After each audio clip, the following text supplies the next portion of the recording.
நாளை முழுமையாக குறித்து மீண்டும் ஒரு புதிய நாளின் காலை வேளையிலே இந்த காணொலி வாயிலாக இந்த ஆராதனையின் வேளையிலே நான் நினைவதற்கு பாராட்டுகிறேன். ஆண்டவரே, இந்த ஆராதனையிலும் தெய்வீக பிரசன்னத்தை நான் முழுமையாக உணர்ந்து கொள்கிறேன்.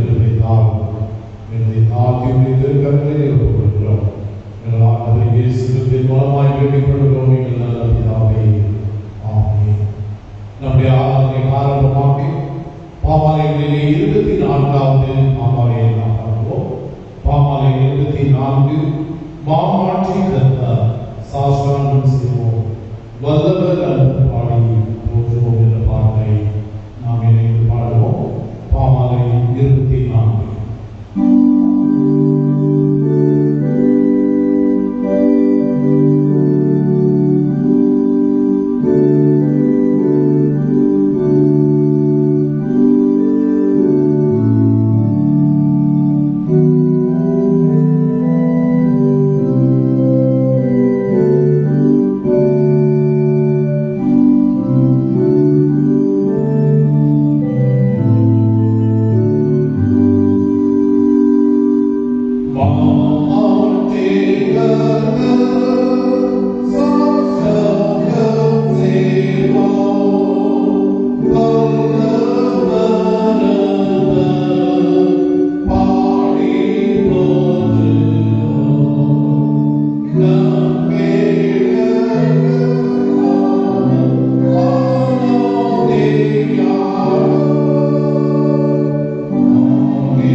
சகோதர சகோதரிகளே, நாம் இப்பொழுது கடவுளுடைய மகா பரிசுத்த வசனத்தை கேட்கவும் ஆண்டவருடைய சரீரத்தை ரத்தத்தை பெற்றுக்கொள்ளவும் இங்கே கூடிக்கொண்டிருக்கிறோம். உத்தம மனஸ்தாபத்தோடும் உண்மையான விசுவாசத்தோடும் ஆண்டவருக்கு சேர்வதற்காக கடவுளுடைய கிருபையை தேடி படித்து அமைதியாக நம்மை நாமே சோதித்து அறிவோமாக. சற்று நேரம் நாம் அமைதியாயிருந்து ஆண்டவரின் திரு சமூகத்திலே முற்றிலுமாக நம் தாக்கி ஒப்புக் கொடுப்போம். ஆகிய உன்னதமான கிருபையினாலே ஒரு வாரத்தை நாம் முழுமையாக நிறைவு செய்யவும், ஒரு புதிய வாரத்தின் முதல் நாளை காணவும் இப்பேற்பட்ட கிருபைகளை நாம் பெற்றுக் கொள்வதற்கு பாத்திரவான்களா என்பதை நாம் உணர்ந்து ஆண்டவர் தன்மையற்ற நம்மை, பாவிகளாகிய நம்மை மீண்டுமாக தாராளங்களை இணைந்து ஆண்டவரை மகிமைப்படுத்துவதற்காக வந்திருக்கிறார். அவருடைய உன்னதமான கிருபைகளுக்காகவும் பெருமைகளுக்காகவும் நன்றி செலுத்துவதோடு கடந்த வாரத்திலே நாம் செய்த எல்லாவித பாவங்களையும் ஆண்டுடைய திரு சன்னிதானத்திற்கு முன்பதாக அறிக்கை செய்து மனஸ்தாபப்பட்டு அவருடைய திருப்பாதத்தை நாம் பெற்றுக் கொள்வோம். என்னிடத்தில் வருகிற எவரையும் நான் புறமே தருவதில்லை என்று சொல்கிறார். உண்மையாய் மனஸ்தாபப்படுகிற பொழுது ஆண்டவர் நம்மை ஏற்று நம்மை வழிநடத்துவர்களாயிருக்கிற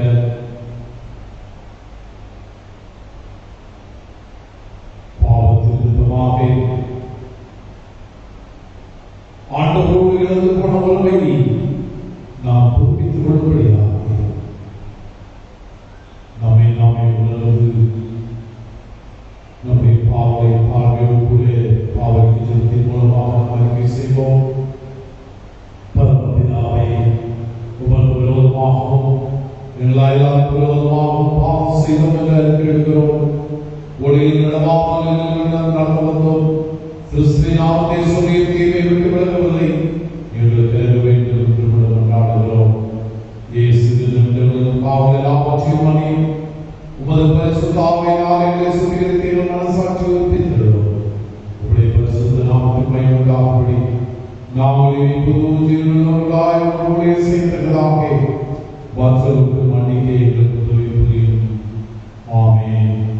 இயேசு கிறிஸ்துவின் மூலமாய் நம்முடைய உண்மையான திருமுறையாமல் வளர்ப்படுகிற கிருபை நிறைந்த அருள்வாக்கை கேளுங்கள். வருத்தப்பட்டு சுமக்கிறவர்களே, நீங்கள் எல்லாரும் என்னிடத்தில் வாருங்கள், நான் உங்களை பார்த்து தருவேன். கடவுளுடைய பேரான விசுவாசிக்கிறவரையாலும் அவர் கேட்டு போகாமல் திவ்யவினை அடிப்படையாக தன்னுடைய கூறுகிறார். ஒருவர் பாவம் செய்வானால் நமக்காக பேசுகிறவராக இருக்கிறார். நம்முடைய பாவத்தை உறுதி செய்கிறேன். நம்முடைய பரமபிதாவாகிய சர்வவல்லமை கடவுள் உத்தம மனஸ்தாபத்தோடு உண்மையான விசுவாசத்தோடு நம்மிடத்தில் மனம் திருப்பி தங்கள் சகோதர சகோதரி குற்றங்களை மன்னிக்கிற யாவருக்கும் பாவத்தை அருள் செய்வோம் என்று மிகுந்த இரக்கமாய் வாக்குத்தத்தம் செய்திருக்கிறார். அவர்களுடைய ஆண்டவர் இயேசு கிறிஸ்து உங்கள் பாவம் எல்லாவற்றையும் மன்னித்து அவைகளில் உங்களை விடுதலையாக்கி சகல நன்மையோடு உறுதிப்படுத்தி நிலைநிறுத்தி உங்களை நித்திய ஜீவனையில் சேர்ப்பாராக. ஆமென். தேவனுக்கு ஸ்தோத்திரம் உண்டாவதாக. கர்த்தர் உங்களோடு இருப்பாராக. அவர் உங்களோடு இருப்பாராக. பெந்தைகள் சேர்ந்த நாளும் பின்னர் 4ஆம் ஞாயிற்றுக்குரிய சொர்க்க ஜெபம். கடவுளே, ஆபிரகாமை அழைத்து நீர் காட்டும் நாட்டிற்கு புறப்பட செய்தீர்.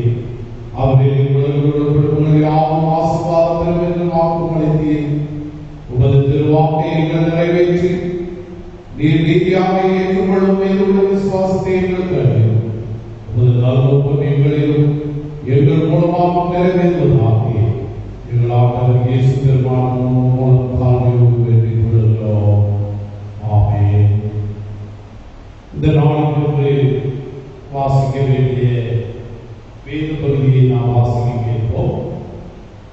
இந்த நாளில் வாசிக்க வேண்டிய வேத பகுதி யோவான் 4ஆம் அதிகாரம் 15ஆம் வசனம் முதல் 26ஆம் வசனம் வரை அடங்கிய ஆண்டுடைய வார்த்தை நாம் கேட்போம்.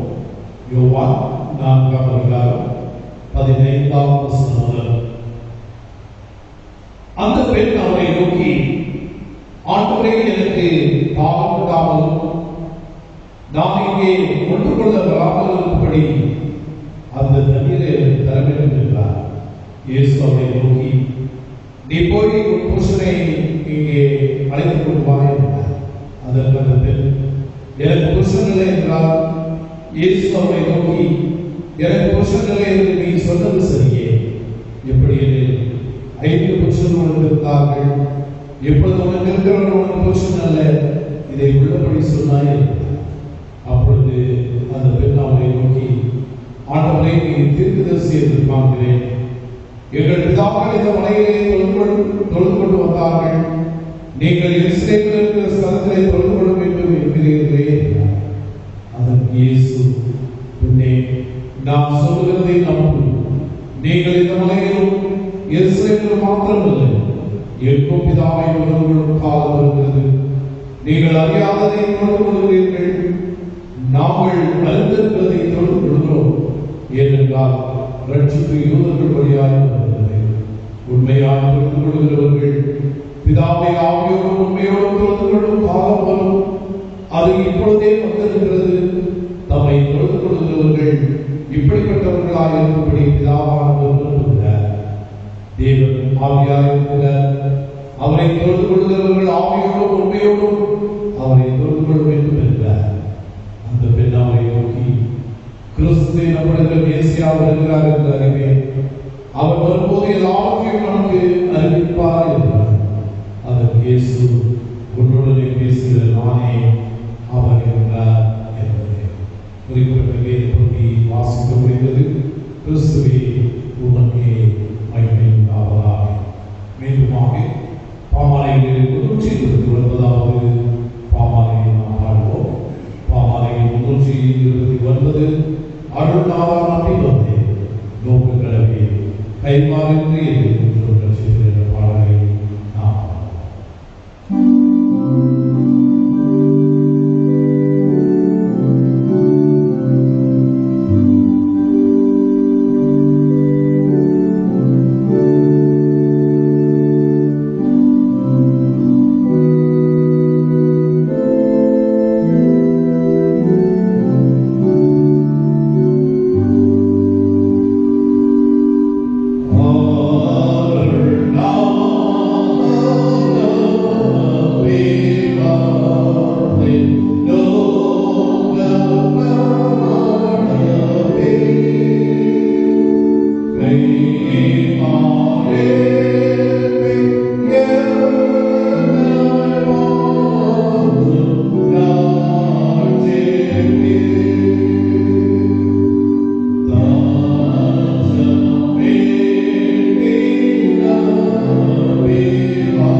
கிறிஸ்துவின் அன்பார்ந்தவர்களே, ஆண்டவருடைய பெரிதான கிருபையினாலே ஒரு வாரத்தை நாம் முழுமையாக நிறைவு செய்து மீண்டும் ஒரு புதிய வாரத்தின் முதல் நாளிலே ஆண்டவரை இந்த காலை வாயிலாக நாம் ஆராதிப்பதற்காக ஆண்டவர் கிருபை தந்திருக்கிறார். கடந்த நாட்களையும் ஆண்டவர் நமக்கு ஆசீர்வதித்து எத்தனையோ பேர் உலகத்தை விட்டு கடந்து போன போதிலும் அவருடைய கிருபையினாலே நம்மை தாண்டி மீண்டுமாக ஒரு புதிய வாரத்தின் முதல் நாளிலே ஆண்டவரை ஆராதிக்கக்கூடிய ஒரு பாக்கியத்தை ஆண்டவர் கொடுத்திருக்கிறார். தொடர்ந்து நாம் ஆண்டவருக்கு நன்றியுள்ள பிள்ளைகளாக வாழ்வும் ஆண்டவர் நம்மை அழைக்கிறார். இந்த நாளிலே தென்னிந்திய திருச்சபை மறுபடியுமாக நமக்கு ஒரு காரியத்தை ஞாபகப்படுத்துகிற சூழ்நிலையிலே நாம் கலந்து கொண்டிருக்கிறோம். ஆண்டவரை உண்மையோடும் ஆவியோடும் தொழுது கொள்ள வேண்டும். உண்மையோடும் ஆவியோடும் ஆண்டவரை தொழுது கொள்ள வேண்டும். Worship the Lord in truth and spirit என்று ஆண்டவரே சொல்லப்படுகிறது. ஒருவேளை ஆராதனை என்று சொல்லுகின்ற பொழுது பூமியும் வானமும் ஐக்கியப்படுகின்ற ஒரு நேரம், அதுதான் ஆராதனை நேரம். பூமியில் இருக்கிற மக்கள் எல்லாம் ஒன்று சேர்ந்து வானத்தில் இருக்கிற பரலோகத்தில் இருக்கிற ஆண்டவரை மகிமைப்படுத்துகின்ற ஒரு நேரம், அது ஆராதனை நேரம் என்று நாம் புரிந்து கொள்கிறோம். ஒருவேளை இந்த வழிபாடு அல்லது ஆராதனை அல்லது தொழுகை என்று சொல்லப்படுகிற காரியங்கள் எல்லா சமயங்களிலும் அது காணப்படுகிறது. ஆன்மீக தேடலாய் அது இருக்கிறது. வழிபாடு அல்லது ஆராதனை என்பது ஏதோ கிறிஸ்தவர்களுக்கு மாத்திரம் என்று அல்ல, அது எல்லா சமயத்தில் இருக்கிற மக்களுக்கும் அது தீர்வையாக இருக்கிறது. ஆனால் இந்த வழிபாடு ஒவ்வொரு சமயத்திற்கும், ஒவ்வொரு நபருக்கும், ஒவ்வொரு இடத்திற்கும் இது வேறுபட்ட ஒரு காரியமாக இருக்கிறது. ஒவ்வொரு சமயமும் தங்களுக்கு உண்டான வழிபாட்டு முறைகளை அவர்கள் பின்பற்றுகிறார்கள். இதில் கிறிஸ்தவ வழிபாடு அல்லது கிறிஸ்தவ ஆராதனை என்று சொல்லப்படுகின்ற இந்த காரியம், இது முற்றிலுமாக மற்ற சமயங்களிலே காணப்படுகிற வழிபாடுகளிலிருந்து, ஆராதனைகளிலிருந்து வேறுபட்ட ஒரு காரியமாக இது இருக்கிறது. ஏனென்று சொன்னால், இந்த கிறிஸ்தவ வழிபாடு என்பது முற்றிலும் மனிதனுடைய வாழ்க்கையோடு, மாநில மீட்போடு இணைந்திருக்கின்ற ஒரு வழிபாடாக இருக்கிறது. இந்த வழிபாட்டிலே ஆண்டவரால் அன்றி நமக்கு மீட்பில்லை என்பதே இந்த வழிபாட்டின் அடிப்படையாகவும் அச்சாரமாகவும் இருக்கிறது என்பதை நாம் புரிந்து கொள்ள வேண்டியவர்களாக நாம் அழைக்கப்படுகிறோம். வெளிப்படுத்தல் 7ஆம் அதிகாரம் 9ஆம் வசனம் முதல் 17ஆம் வசனம் வரை நாம் படித்து பார்க்கிற பொழுது, அங்கே இந்த ஆராதனையை குறித்து நமது மீட்பராகிய கடவுள் அனைத்து மக்களாலும் போற்றப்படத்தக்கவர் என்பதை அந்த பகுதியிலே சொல்லப்படுகிறது. அனைத்து மக்களாலும் அவர் போற்றப்படத்தக்கவர் என்று அங்கே சொல்லப்படுகின்ற ஒரு காரியம். 9வது வசனத்திலே நாம் பார்க்கின்ற பொழுது, இவைகளுக்கு பின்பு நாம் பார்க்கும்போது, இதோ சகல ஜாதிகளிலும் கோத்திரங்களிலும் ஜனங்களிலும் பாஷைக்காரர்களிலிருந்து வந்ததும் ஒருவரும் எண்ணக்கூடாதுமான திரளான ஜனங்கள் என்று அங்கே சொல்லப்படுகிறது. திரளான ஜனங்கள் 11வது வசனத்தின் கடைசி பகுதியிலே நாம் பார்க்கின்ற பொழுது, இந்த திரளான ஜனங்கள் சிங்காசனத்திற்கு முன்பாக முகக்கூப்பல் விழுந்து தேவனை தொழுது கொண்டார்கள் என்று சொல்லி அந்த பகுதியிலே நாம் வாசிக்கிறோம். ஒருவேளை கிறிஸ்தவ வாழ்க்கையில நம்மை மீட்டெடுத்த ஆண்டவரை நாம் தொழுது கொள்ள வேண்டியவர்களாக நாம் அழைக்கப்பட்டிருக்கிறோம். இந்த உலகிலே நாம் ஆராதனை நடத்துபவர்களாக அல்லது பங்கேற்பவர்களாக மாத்திரமல்ல, ஆண்டவருக்கு முன்பாக நின்று வானதூதர்களோடும் மூப்பர்களோடும் இணைந்து ஆண்டவரை மகிமைப்படுத்த வேண்டியவர்களாக நாம் அழைக்கப்படுகின்றோம். எனவே தான் இன்றைக்கு தினத்தை திருச்சபை நமக்கு சொல்லுகிற காரியம், இப்படி நாம் மகிமைப்படுத்துகிற பொழுது, ஆண்டவரை நாம் ஆராதிக்கிற பொழுது, நம்முடைய ஆராதனை என்பது உண்மையோடும் ஆவியோடும் இருக்க வேண்டும் என்று சொல்லி அதை ஞாபகப்படுத்துகிற ஒரு காரியத்தை நாம் இந்த நாளிலே சிந்திக்க வேண்டியவர்களாக நாம் அழைக்கப்படுகிறோம். இந்த நாளிலே நாம் வாசிக்க கேட்ட அந்த வேத பகுதியிலே யோவான் 4ஆம் அதிகாரத்தில் இந்த நிகழ்வு நம்ம எல்லாருக்கும் தெரியும். ஆண்டவராகிய இயேசு கிறிஸ்து சமாரிய பெண்களிடத்திலே உரையாடுகிற ஒரு நிகழ்வு. இந்த உரையாடலிலே அநேக காரியங்களை ஆண்டவர் அந்த பெண்களிடத்திலே உரையாடி கொண்டிருக்கிறார். அந்த பெண்ணும் ஆண்டவரிடத்திலே அநேக காரியங்களை பகிர்ந்து கொள்வதை நாம் வாசிக்கிறோம். குறிப்பாக இந்த 20ஆம் அதிகாரத்தில் 20ஆம் வசனத்திலே நாம் படித்து பார்க்கின்ற பொழுது, அங்கே அந்த பெண் சொல்லுகிறார்கள், எங்கள் பிதாக்கள் இந்த மலையிலே தொழுது கொண்டு வந்தார்கள், நீங்கள் எருசலேமில் இருக்கிற ஸ்தலத்திலே தொழுது கொள்ள வேண்டும் என்கிறேன். பழைய ஏற்பாட்டு பகுதியிலே நாம் வாசிக்கின்ற பொழுது, ஆண்டவரை ஆராதிப்பதற்காக மக்கள் மலைகளை தேடி போனதை நாம் பழைய ஏற்பாட்டு பகுதிகளிலே நாம் வாசிக்கலாம்.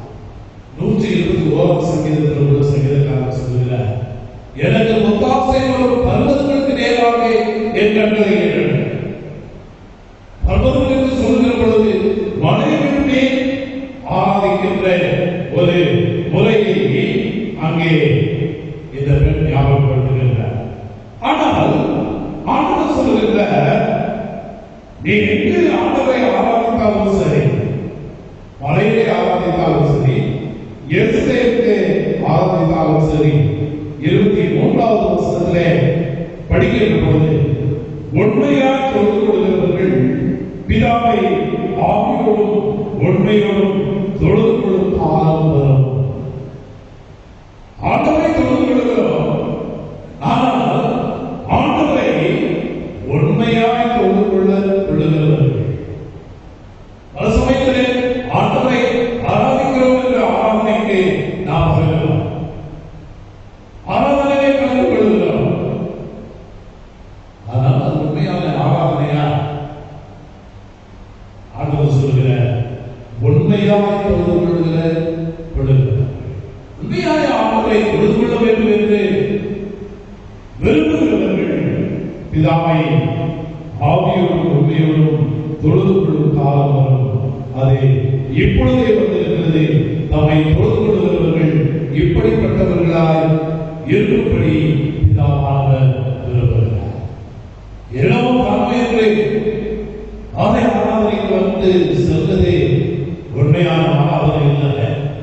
ஆனால் ஆண்டவரை தொழுது கொள்ள வேண்டும், உண்மையோடும் ஆவியோடும் தொழுது கொள்ள வேண்டும்.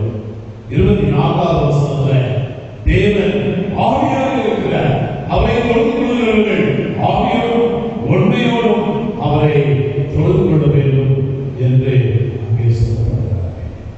பாருங்க, எந்த இடத்திலே நாம் ஆண்டவரை தொழுது கொள்கிறோம் என்பது அல்ல, ஆண்டவரை நாம் எப்படி தொழுது கொள்கிறோம்.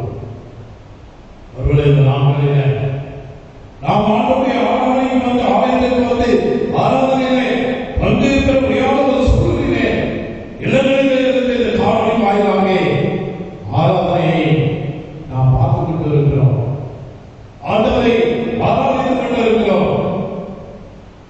ஆனால் நாம் எங்கிருக்கிறோம் என்பது இல்லை. அதைதான் இந்த சொல்கிறார், நாம இதுவரைக்கும் மலைகளிலே ஆண்டவரை ஆராதித்து வந்தோம், நீ எருசலேம் தேவாலயத்திலே ஆண்டவரை ஆராதிக்க வேண்டும் என்று நீ சொல்லுகிறேன். ஆனால் ஆண்டவர் சொல்கிறார், தேவன் ஆவியாக இருக்கிறார், தேவன் இன்னும் நிறைந்தவராக இருக்கிறார். அவரை ஆராதிக்கிறவர்கள் ஆவியோடும் உண்மையோடும் அவரை தொழுது கொள்ள வேண்டும். பிதாவானவர் எப்படிப்பட்ட ஆராதனையை விரும்புகிறார் என்று அங்கே சொல்லுகின்ற ஒரு காரியத்தை அந்த பகுதியிலே நாம் வாசிக்கலாம். ஒருவேளை இந்த நாளின் சிந்தனைக்கான கொடுக்கப்பட்டிருக்கின்ற வேத பகுதிகள் உண்மையோடும் ஆவியோடும் ஆண்டவரை ஆராதிக்க வேண்டும் என்று ஞாபகப்படுத்துகிற வேலையிலே நமக்காக கொடுக்கப்படுகிற வேத பகுதிகள் ஏசாயா 6ஆம் அதிகாரம் 1 முதல் 8 வசனங்களை நம்முடைய சிந்தனைக்காக தென்னிந்திய திருச்சபை கொடுத்திருக்கின்றது. இந்த பகுதிகளை நாம் வாசித்து பார்க்கின்ற பொழுது, நாம் ஆண்டவரை ஆராதிக்கின்ற பொழுது நம்மை நாமே சோதித்து அறியக்கூடிய நிலைமையில நாம் ஆண்டவரை ஆராதிக்க வேண்டும் என்று அங்கே சொல்லப்படுகிறது. எஸ்ஐயா 6ஆம் அதிகாரம் 1 முதல் 8 வசனங்களிலே இங்கே நாம் பார்க்கின்ற பொழுது முதலாவது வசனம் இப்படி சொல்லுகிறது, உசியா ராஜா மரணமடைந்த வருஷத்தில் ஆண்டவர் உயரமும் உன்னதமான சிங்காசனத்தின் மேல் வீற்றிருக்க நான் கண்டேன். அவருடைய வஸ்திர தொங்கலால் தேவாலயம் நிறைந்திருந்தது. அங்கே ஏசாயா தீர்க்கதரிசி சொல்லுகின்ற தேவாலயம் வஸ்திர தொங்கலால் நிறைந்திருந்தது. அங்கே ஆண்டவர் உயரமும் உன்னதமான சிங்காசனத்தில் வீற்றிருக்க நான் கண்டேன். முதலாவது ஆராதனையிலே இங்கே ஏசாயா தீர்க்கதரிசி சொல்லுகின்ற ஆண்டவரை நான் கண்டேன். ஆராதனையிலே நான் ஆண்டவரை கண்டேன் என்று அவர் வெளிப்படுத்துகிற ஒரு காரியத்தை அந்த பகுதியிலே நாம் வாசிக்கிறோம். இன்றைக்கு கிடைக்கக்கூடிய அநேகர் சொல்லுகிறார்கள், நான் ஆண்டவரை கண்டேன், ஆண்டவர் என்னோடு பேசினார், ஆண்டவர் ஏற்பட்ட காரியத்தை வெளிப்படுத்தினார் என்று அநேகர் சொல்வதை நாம் பார்க்கிறோம். ஆனால் இங்கே இந்த ஏசாயா தீர்க்கதரிசி சொல்லுகின்ற ஆண்டவருடைய ஆலயம் அவருடைய வஸ்திர தொங்கலால் அங்கே அலங்கரிக்கப்பட்டிருந்தது. அவர் உன்னதமான சிங்காசனத்திலே வீற்றிருக்க நான் கண்டேன். தொடர்ந்து அவர் பார்க்கின்ற பொழுது 2வது வசனத்திலே செல்விகள் அவர்கள் மேலாக நின்றார்கள். அவர்கள் ஒவ்வொருவருக்கும் அவ்வாறு சட்டைகள் இருந்தன. அவரவர் தனது சட்டைகளால் தன் முகத்தை மூடி 2 சட்டைகளால் தன் கால்களை மூடி 2 சட்டைகளால் கலந்து ஒருவரையொருவர் நோக்கி, சேனைகளின் கர்த்தர் பரிசுத்தர் பரிசுத்தர், அங்கே மகிமையாக நிறைந்திருக்கிறது என்று கூப்பிட்டு சொன்னார். கூப்பிடுகிற சத்தத்தால் வாசல்களின் நிலைகள் அசைந்து ஆலயம் புகையினால் நிறைந்தது.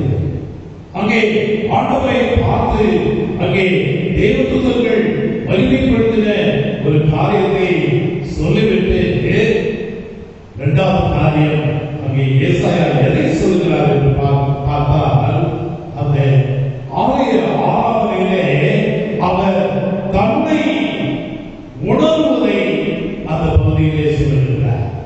முதலாவது ஆலய ஆராதனையிலே ஆண்டவரை அவர் பார்க்கின்றார். நதுவான சிங்காசனத்திலே ஆண்டவர் அமர்ந்திருக்கின்றார். தேவதூதர்களின் பாடங்களை அவர்களுடைய காரியங்களை அங்கே சொல்லிவிட்ட 5வது வசனத்திலே அவர் சொல்லுகின்றார், அப்பொழுது நான் ஐயோ அதமானே, நான் அசுத்த உதடுகளுள்ள மனுஷன், அசுத்த உதடுகளுள்ள ஜனங்களின் நடுவில் வாசமாயிருக்கிறவன், சேனைகளின் கர்த்தராகிய ராஜாவை என் கண்கள் கண்டதே என்று அங்கே சொல்லுகின்ற ஒரு காரியத்தை அங்கே பார்க்கிறார். ஆலய ஆராதனையில ஆண்டவரை மாத்திரம் நாம் தரிசிப்பது உண்மையான ஆராதனை அல்ல. அதோடு தன்னையும் உணர்ந்து கொண்டு தன்னை சுற்றி இருக்கிறவர்களையும் புரிந்து கொள்வதுதான் உண்மையான ஆராதனை என்று இங்கே ஏசாயா தீர்க்கதரிசி அங்கே சொல்கிற ஒரு காரியத்தை அங்கே நாம் பார்க்கிறோம். 5வது வசனத்திலே ஏசாயா தீர்க்கதரிசி சொல்லுகிறார், ஐயோ இப்படிப்பட்ட பரிசுத்தமானவரை என்னுடைய கண்கள் கண்டதே என்று சொல்லி அங்கே புறமுகிறதை அவர் பார்க்கிறார். ஐயோ நான் அதமானே, நான் அசுத்த உதடுகளுள்ள மனுஷன், அசுத்த உதடுகளுள்ள ஜனங்களின் நடுவிலே வாசமாயிருக்கிறேன். நான் மாத்திரமல்ல, இந்த உலகத்தில் வாழ்கிற எல்லாரும் பாவிகள், அவர்கள் மத்தியிலே வாழுகிற மனிதனாகிய நான் ஆண்டவரை கண்டே என்று சொல்கிற ஒரு காரியத்தை அந்த பகுதியில் நாம் வாசிக்கலாம். அன்புக்குரியவர்களே, இன்றைக்கு ஆண்டவரை ஆராதிக்கின்றோம். ஆண்டுடைய ஆலயத்தில் ஆராதனை நடைபெற்றுக் கொண்டிருக்கிறது. இந்த காலை வாயிலாக ஆராதனையை பங்கெடுத்துக் கொண்டிருக்கிற பொழுது நாம் யாரை பார்த்துக் கொண்டிருக்கிறோம்? ஆண்டவரை பார்க்கிறோம்.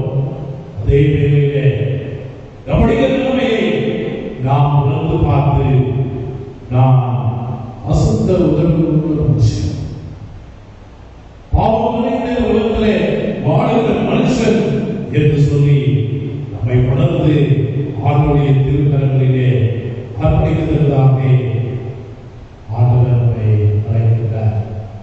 ஆண்டவர் விரும்புகின்ற உண்மையான வழிபாடு தாராளமையில நம்மையும் உணர்ந்து அவருடைய திருக்கரங்களில் அர்ப்பணிக்க ஆண்டவர் நம்மை அழைக்கிறார். 7வது வசனத்தை நாம் பார்க்கின்ற பொழுது, என் வாயை தொட்டு இதோ உதடுகளை தொட்டதனால் உன் அக்கிரமம் நீங்கி உன் பாவம் நிவர்த்தியானது என்றார். ஏசாயா அதை உணர்ந்து அறிக்கை செய்கிற பொழுது அங்கே ஒரு தேவதூதன் பார்த்து வந்து அவருடைய வாயை தொட்டு அங்கே அவனை தூய்மைப்படுத்துகிற ஒரு நிலைமையை நாம் அங்கே பார்க்கின்றோம். அங்கே ஆண்டவர் சொல்லுகிறார், ஆண்டவரத்தில் தன்னை முழுவதுமாக அர்ப்பணிக்கிற ஒரு காரியத்தையும் 8வது வசனத்திலே நாம் பார்க்கிறோம். திருப்பி யாரை நான் அனுப்புவேன், யார் அந்த காரியமாய் போவான் என்று உரைக்கிற அவருடைய சத்தத்தை கேட்டேன். அதற்கு நான் இதோ அடியேன் இருக்கிறேன், என்னை அனுப்பும் என்று அவன் ஆலய ஆராதனையிலே தன்னை அர்ப்பணித்தவனாக அங்கே செயல்படுவதை நாம் பார்க்கிறோம். தன்மையானவர்களே, இன்றைக்கு நீங்களும் நான் கூட இந்த ஆலய ஆராதனையிலே பங்கு பெறுகிற பொழுது உண்மையோடும் ஆவலோடும் நாம் ஆண்டவரை ஆராதிக்கிறோமா என்பதை நாம் நினைத்து பார்க்க வேண்டியவர்களாக நாம் அழைக்கப்படுகின்றோம். 2 இன்னொரு வேத பகுதி 2 தெசலோனிக்கேயர் 2ஆம் அதிகாரம் 3 முதல் 17 வசனங்கள். 2 தெசலோனிக்கேயர் 2ஆம் அதிகாரம் 3 முதல் 17 வசனங்கள். இந்த பகுதியை நாம் படித்து பார்க்கின்ற பொழுது வழிபாடு என்பது வாழ்வினை வெளிப்படுத்தக்கூடிய ஒரு காரியமாக இருக்கிறது. ஏதோ ஆலயத்தில் அமர்ந்திருந்து கரங்களை தட்டி உற்சாகத்தோடு பாடுவது மாத்திரமல்ல, வழிபாடு என்பது வாழ்வினை வெளிப்படுத்த வேண்டிய ஒரு காரியமாக இருக்கிறது. ஏசாயா 58ஆம் அதிகாரத்தை நாம் படித்து பார்க்கும் பொழுது வழிபாட்டை விட வாழ்வு முறைதான் சிறப்பானது என்று அங்கே ஏசாயா அங்கே வெளிப்படுத்துவதை நாம் வாசிக்கிறோம். 2 தெசலோனிக்கேயர் 2ஆம் அதிகாரம் 17ஆவது வசனத்திலே நாம் பார்க்கும் பொழுது உங்கள் இருதயங்களை தேற்றி எல்லா நல்வசனத்திலும் நற்கிரியைகளையும் உங்களை ஸ்திரப்படுத்துவாராக. ஆராதனையிலே பங்கு பெறுகின்ற பொழுது உங்களுடைய நற்கிரியைகள் அது வெளிப்பட வேண்டிய காரியமாக இருக்கிறது என்று ஆண்டவர் நம்மை சொல்லுகிறார். இதுதான் அழகான ஒரு பாடல் வெளிப்படுத்திருக்கிறது. புத்திரட்சி பாடல்களிலே 370வது புத்திரட்சி பாடல்கள். அந்த பாடலை நாம் இணைந்து பாடுவோம். இயேசுவை வாழ்க்கையில் காட்டுகிறே, பேச்சில் அல்ல செயலில் நன்றே, இயேசுவை வாழ்வோராய் காட்டுகிறே என்ற பாடல். ஆலய ஆராதனை என்பது அது அருமையோடு முடிந்து போவதில்லை, அல்லது அந்நிய பாஷை பேசி ஆண்டவரை மகிமைப்படுத்துவது அல்ல. வாய் சொல்லால் பேசுவதோடு மாத்திரமல்ல, பிறரையும் நேசித்து நற்கிரியைகளினாலே வெளிப்படுத்துவது என்று அந்த பாடல் சொல்லுகிறது. நாம் யாரும் இருக்கின்ற இடங்களிலே புத்திரட்சி பாடல்கள் 370 நாம் இணைந்து பாடுவோம்.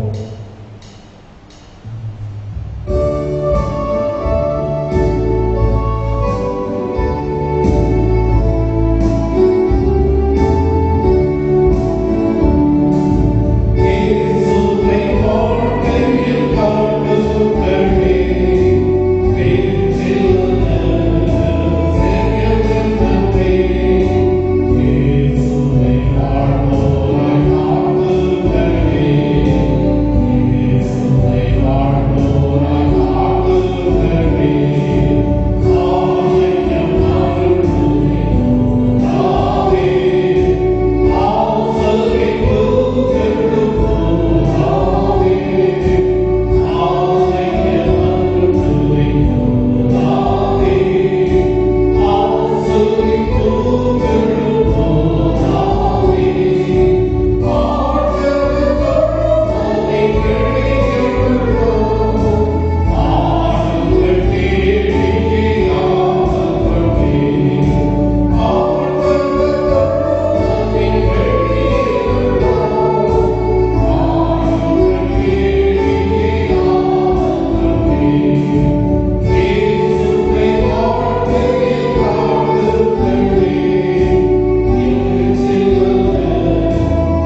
27வது வசனத்தை நாம் படித்து பார்க்கிற பொழுது அங்கே சொல்லப்படுகிற காரியம், திக்கற்ற பிள்ளைகளும் விதவைகளும் படுகிற உபத்திரவத்திலே அவர்களை விசாரிக்கிறதும் உலகத்தால் கைவிடாதபடிக்கு தன்னை காத்துக் கொள்ளுகிறதுமே பிதாவாகிய தேவனுக்கு முன்பாக மாசில்லாத சுத்தமான பக்தியாக இருக்கிறது.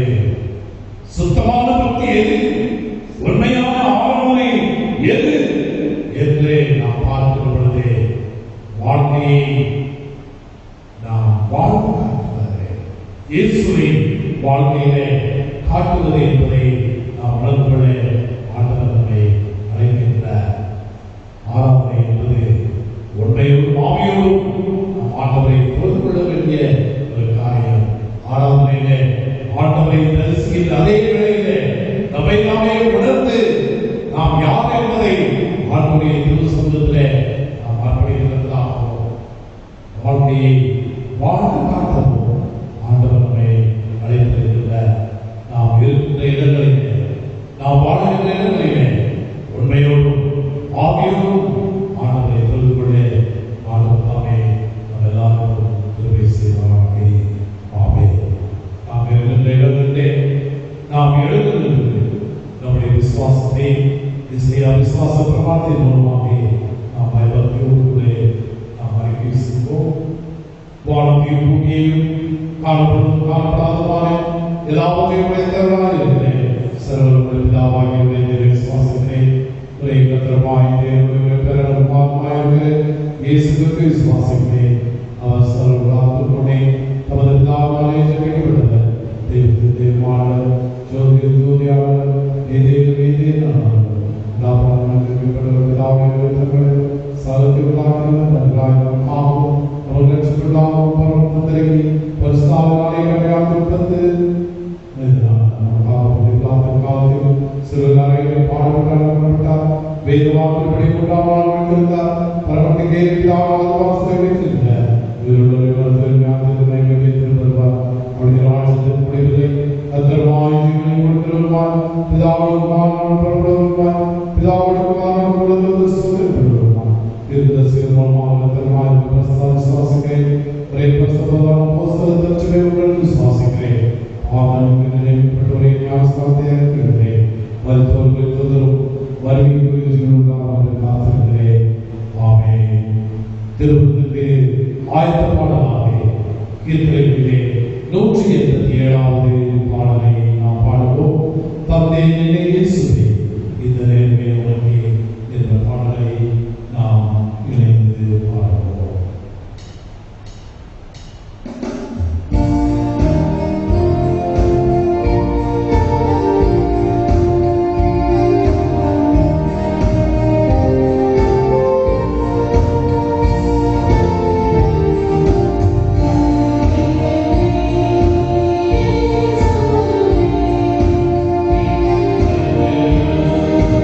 Amen.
உன்னையோடும் ஆவியோடும்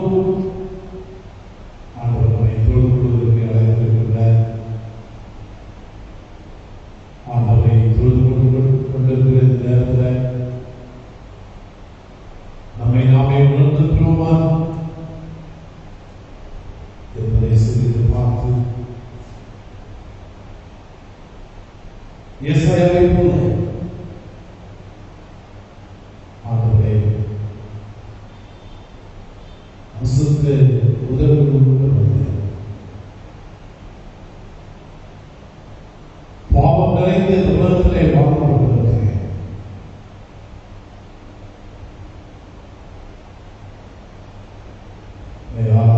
வேளையில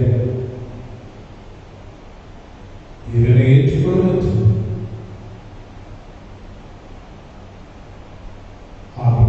சமுத்திரங்களை அர்ப்பணித்து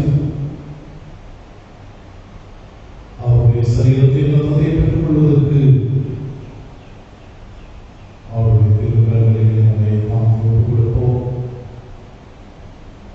ஆம்பியாவை பரிசுத்தத்தை சோதரிக்கப்பட்டது தேவரே மனிதர்களுக்குமாய் புதுமையை தரணுமாகிய சிவத்தை தன்னை தரித்துக் கொள்ளவும் சிறுமை மனத்தை பெற்றுக் கொள்வோம். அவரை தந்தனை அவர் சிறுமை ஒரே தரப்பை தாமே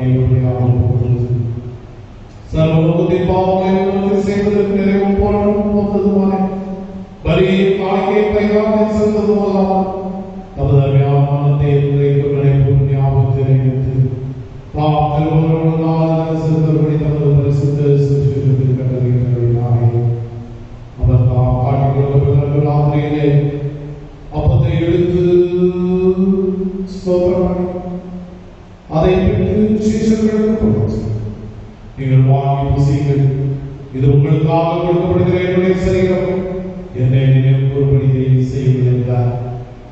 அப்படியே போகிற பணியை பின்பு அவர் பாத்திரத்தை கொடுத்து ஸ்தோத்திரம் பண்ணி அவர்களுக்கு கொடுத்து எல்லாரிடத்திலே பாடுங்கள், இது பாவனைக்காக உங்களுக்காக மனிதர்களுக்காக சிந்தப்படுகிறேன் புது உடன்படிக்கைக்குரிய என்னுடைய இதை பாடாமல் பொழுதெல்லாம் என்னை நினைவு செய்யுங்கள் என்று திருவள்ளுவர். ஆமென். கர்த்தாவே மனதில் நினைவு கூறுகிறோம், பொதுவை தந்தலே அறிக்கையிடுகிறோம், நீர் திருவர காத்திருக்கிறோம். கிறிஸ்துவே உமக்கே ஸ்தோத்திரம் உண்டாவதாக. ஆதலால் பிதாவே புதுகுமாரனாகிய ஆண்டவரே நம்பியான பாடுகளை மனதில் வைபியான விட்டதை பரமேல் நினைவு தடியார்களாக அவருடைய கட்டளையின்படியே அவர் திரும்ப அவர்கள் நினைவுவதை செய்கிறார். அவர்கள் எங்களுக்காக நிறைவேற்றின பொருளமைப்புக்காக நன்றி செலுத்துகிறோம். கர்த்தாவே எங்கள் தேவனை விடுவிக்கிறோம், உம்மை புகழுகிறோம், உம்மை மகிமைப்படுத்துகிறோம். பிதாவே நாங்கள் பெற்ற கிறிஸ்துவின் சரீரத்தின் ஐக்கியமாய் நாங்கள் ஆசீர்வதிக்கிற பாத்திரம் கிறிஸ்துவின் ரத்தத்தின் ஐக்கியமாய் இருக்கும்படி எங்களையும் நீரை தந்தை தாபத்தையும் ராட்சசத்தையும் உமது பரிசுத்த ஆவியால் பரிசுத்தப்படுத்த வேண்டும் மிகுந்த தாழ்மையோடு பிரார்த்திக்கிறோம். நாங்கள் எல்லாரும் கிறிஸ்துவில் கூட்டிணைக்கப்பட்டவர்களாய் விசுவாசத்தில் ஒருமைப்படவும் தலையாக செய்யும் அவர்கள் பரிசுத்த ஆவியோடு ஐக்கியமாய் சர்வலோக பிதாவாய் உமக்கு அவர் மூலமாய் சகல மகிமையும் என்றென்றைக்கும் உண்டாவதாக.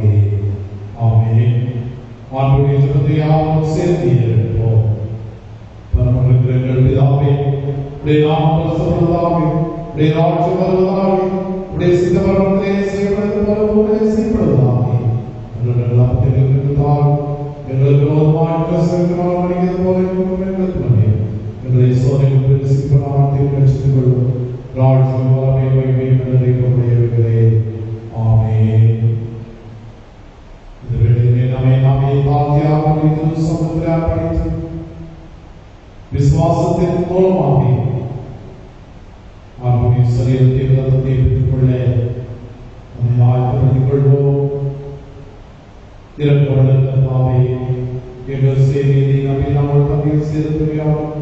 தேவனுடைய ஆரோக்கியத்திலே நம்பி செய்கிறோம். இப்படி திரும்பி வைப்பதற்குள்ள நம்ம பார்க்கிறது.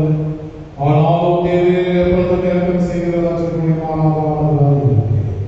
ஆகையால் கர்த்தாவே, தர்மியான குமாரனாகிய இயேசு கிறிஸ்துவின் ஆசீர்வாதம் எங்கள் பாவங்கள் சரீரமாக சுத்தமாக எப்பொழுது நம்மளால் அவர்களுக்கு வாசமாக ஏற்றுகிறாய். அவருடைய சரீரத்தை புசித்து அவருடைய ரத்தத்தை பானம் பண்ணி எங்களுக்கு பேசுகிறோம். ஆமென். நாம் பெற்ற கிறிஸ்துவின் சரீரத்தை ஐக்கியமாய் இருக்கிறதல்லவா. உலகத்தின் பாவத்தை சுமந்திருக்கிற தேவாட்டுக்குரிய எங்களுக்கு, உலகத்தின் பாவத்தை சுமந்திருக்கிற தேவாட்டுக்குரிய எங்களுக்கு, உலகத்தின் பாவத்தை சுமந்திருக்கிற தேவாட்டுக்குரிய உமது சமாதானத்தை தாரும்.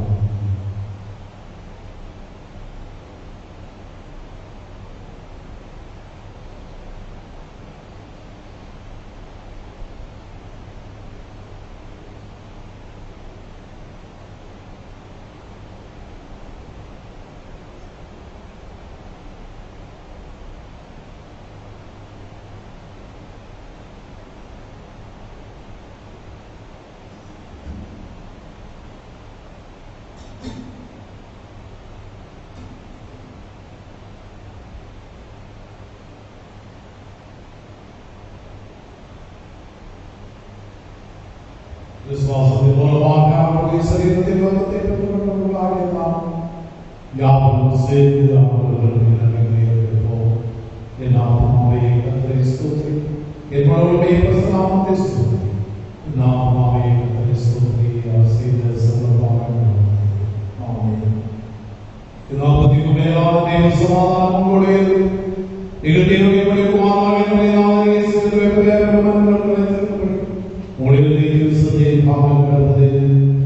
பிதா குமாரன் பரிசுத்த ஆவியாகிய சகோதரன் தேவனுடைய ஆசீர்வாதங்கள் உடையது எப்பொழுதும் உங்களுடைய நிலைத்திருக்க கடவுளே.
பொறுமையோடும் உண்மை தொடர்பு கொள்ள வேண்டும் என்று சொல்லி எங்களோடு நீ பேசியிருக்கிறீர்கள் என்ற அறிவோடு நாங்கள் சொல்லுகிறோம்.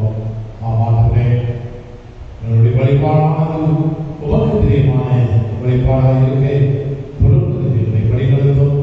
இந்த வேளையிலும் ஜெபிக்க வேண்டும் என்று ஒவ்வொருவருக்காகவும், குறிப்பாக இந்த கொரோனா வைரஸ் மூலமாக பாதிக்கப்பட்டு உறவுகளை இழந்து தவிக்கிற ஒவ்வொருவருக்காகவும், ஃப்ரண்ட்லைன் லீடர்ஸ் ஒவ்வொருவருக்காகவும் அதிகமாக நாம் ஜெபிக்கிறோம்.